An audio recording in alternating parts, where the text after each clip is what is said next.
Bismillahirrahmanirrahim. Assalamualaikum warahmatullahi taala wabarakatuh. Alhamdulillah, hari ini kita akan teruskan pelajaran kita dalam mata pelajaran Pendidikan Islam Prasekolah. Tajuk yang kita akan belajar pada hari ini ialah akhlak dan sifat Nabi Muhammad sallallahu alaihi wasallam. Standard kandungan pada hari ini ialah 4.3 mengamalkan akhlak dan sifat Nabi Muhammad sallallahu alaihi wasallam. Standard pembelajaran pada hari ini ialah 4.3.1 menyebut akhlak Nabi Muhammad sallallahu alaihi wasallam rajin, sabar, penyayang. 4.3.2 menjelaskan sifat Nabi Muhammad sallallahu alaihi wasallam sidik, bercakap benar, amanah, boleh dipercayai, tabligh, menyampaikan, fatanah, bijaksana. 4.3.3 mengamalkan akhlak dan sifat Nabi Muhammad sallallahu alaihi wasallam dalam kehidupan. Seterusnya kita ulang semula siapakah nama Nabi kita ataupun Nabi yang terakhir. Siapakah nama Nabi yang terakhir? Nama Nabi kita ataupun nama Nabi yang terakhir ialah Nabi Muhammad sallallahu alaihi wasallam. Nabi Muhammad sallallahu alaihi wasallam. Muhammad sallallahu alaihi wasallam. Nabi Muhammad merupakan Nabi yang terakhir. Tidak ada Nabi ataupun Rasul selepas Nabi Muhammad sallallahu alaihi wasallam. Seterusnya, marilah sama-sama kita lihat semula akhlak dan sifat Nabi Muhammad sallallahu alaihi wasallam. Akhlak Nabi yang pertama ialah rajin. Baginda sallallahu alaihi wasallam merupakan seorang yang sangat rajin dalam menunaikan setiap perkara yang dilakukan, seperti mengembala kambing, berniaga ke Syam bersama bapa saudaranya, dan sentiasa berusaha untuk mencari nafkah bagi diri sendiri dan keluarga. Yang kedua adalah sabar. Nabi Muhammad sallallahu alaihi wasallam adalah seorang yang sangat sabar. Kerana apa? Kerana ketika ia menyampaikan Islam, pada permulaan Islam disampaikan, beliau ditentang oleh kaum musyrikin Mekah. Dan baginda sentiasa sabar dalam menyampaikan dakwah yang telah diamanahkan kepadanya. Yang ketiga, penyayang. Nabi Muhammad sallallahu alaihi wasallam adalah seorang yang penyayang kepada ahli keluarga, anak-anaknya dan juga umatnya, iaitu umat Islam. Yang keempat, Nabi Muhammad sallallahu alaihi wasallam adalah seorang yang pemurah.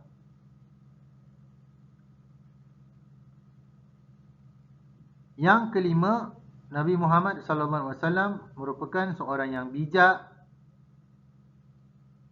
Yang keenam, seorang yang amanah. Dan yang terakhir, baik hati. Ini adalah 1, 2, 3, 4, 5, 6, 7. 7 akhlak Nabi Muhammad sallallahu alaihi wasallam yang boleh kita amalkan dalam kehidupan seharian kita. Kita hendaklah sentiasa bersikap dengan sikap rajin, sabar, sentiasa menjadi seorang yang penyayang, pemurah, iaitu sentiasa memberi sesuatu kepada orang yang memerlukan. Kita mestilah berusaha untuk menjadi seorang yang bijak, menunaikan tanggungjawab dengan betul, iaitu amanah, dan sentiasa bersifat dan berakhlak dengan akhlak yang baik hati. Sifat-sifat Nabi Muhammad SAW. Berikut adalah 4 sifat-sifat Nabi Muhammad SAW. 4 sifat ini juga ada pada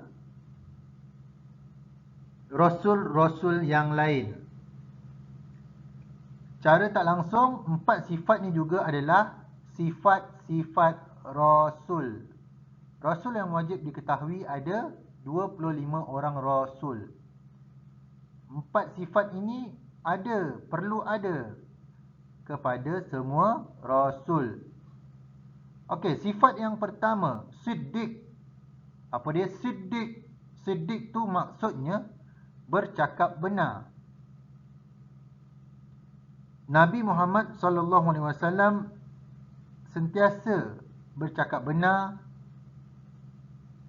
dalam kehidupannya, sehingga baginda telah digelar dengan gelaran Al-Amin, iaitu yang dipercayai oleh penduduk Mekah, Quraisy pada ketika itu.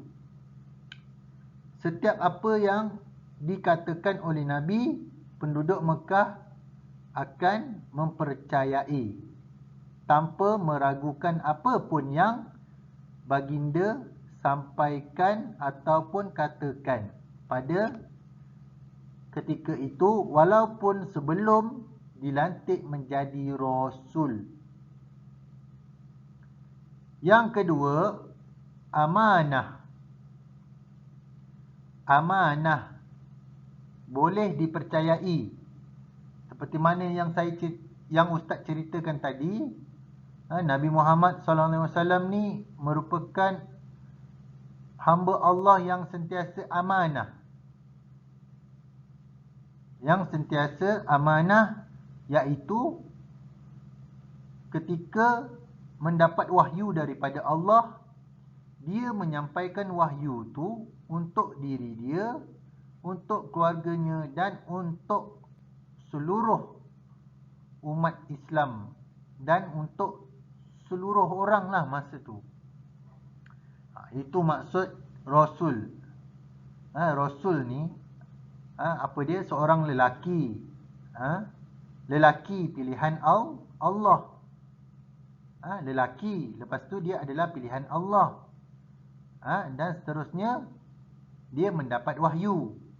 Wahyu tu untuk siapa? Untuk diri sendiri dan untuk disampaikan kepada orang lain. Bukan orang Islam saja. Kepada orang lain.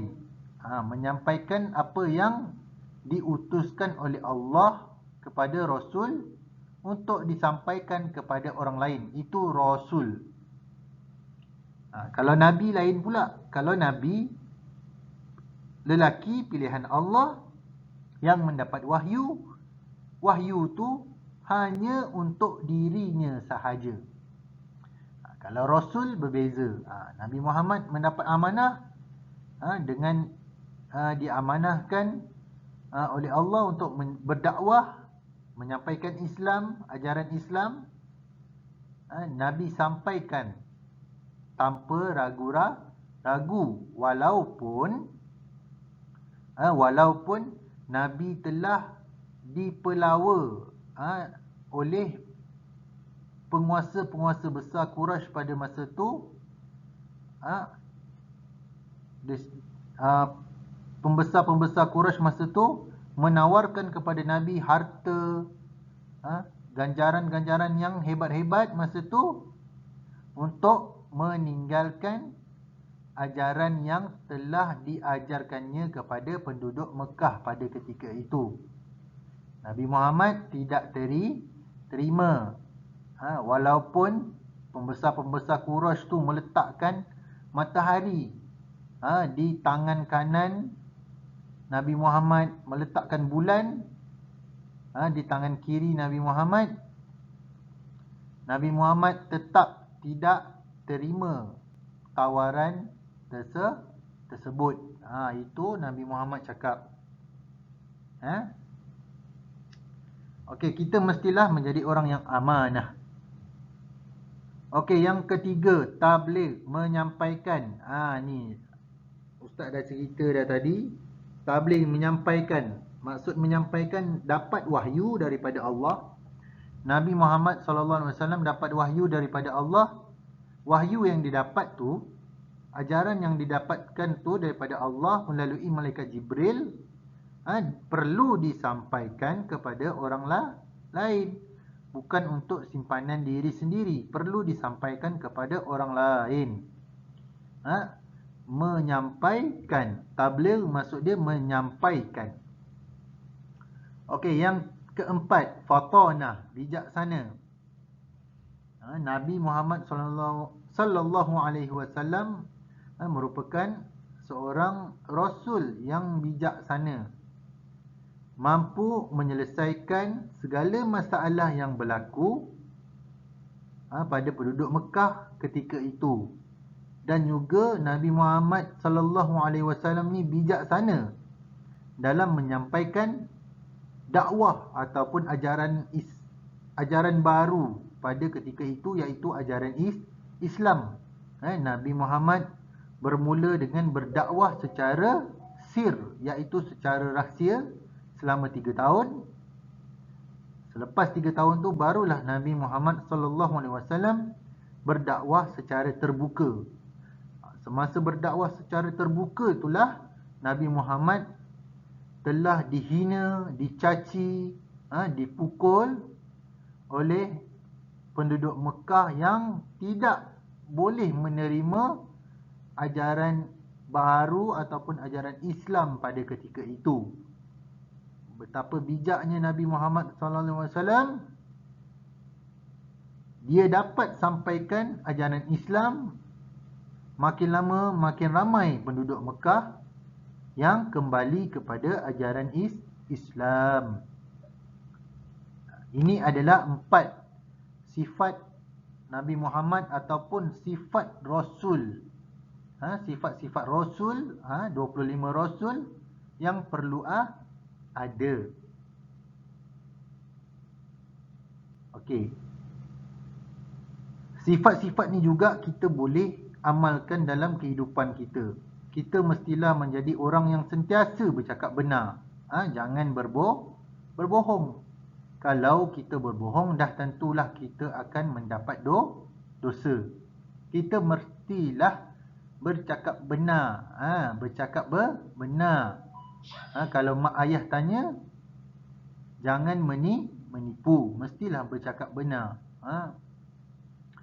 Yang kedua ni, kita mestilah menjadi orang yang boleh dipercayai. Orang yang amanah. Meletakkan sesuatu pada tempatnya. Contohnya, mak ayah bagi duit pada kamu untuk kamu bayar yuran di sekolah. Tapi kamu menggunakan duit tu untuk belanja, membeli benda yang tak sepatutnya. Maknanya kamu tidak amanah dengan apa yang diberikan oleh ibu bapa kamu.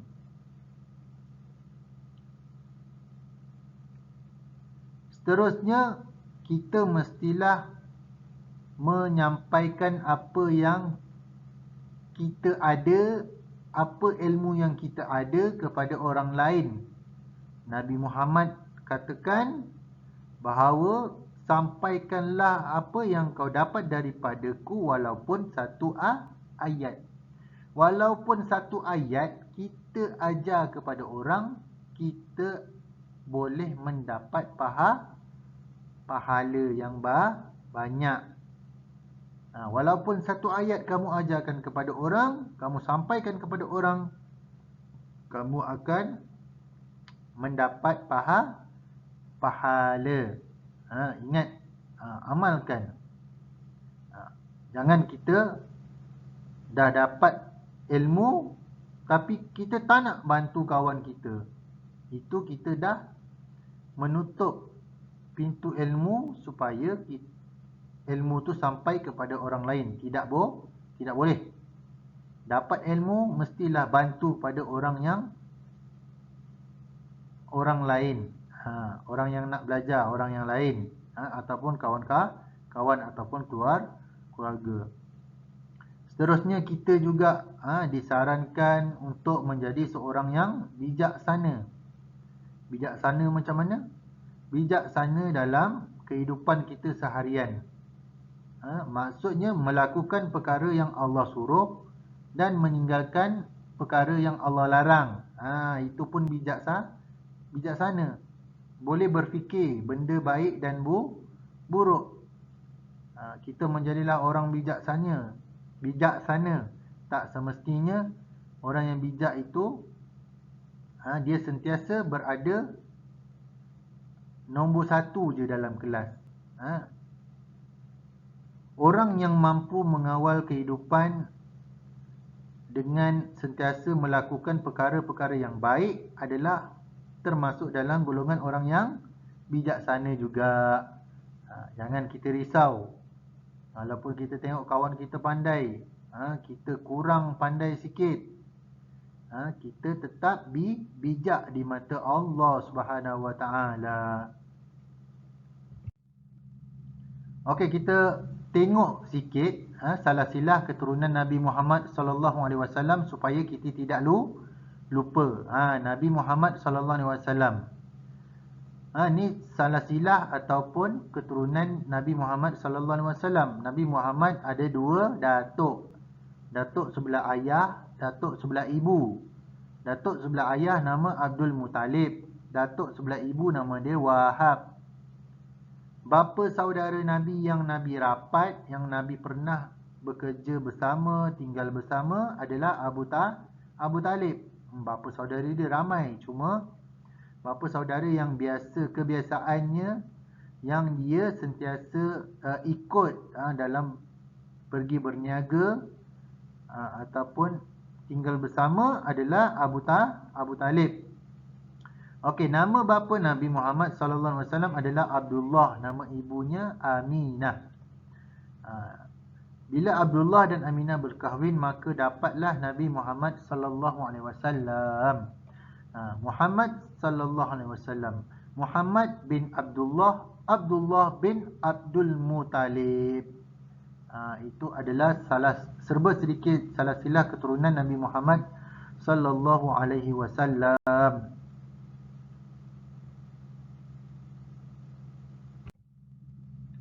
Sekian saja pelajaran kita untuk hari ini. Ustaz harap kamu semua faham dan dapat kuasai apa yang kita belajar pada hari ini. Sekian, terima kasih. Assalamualaikum warahmatullahi taala wabarakatuh.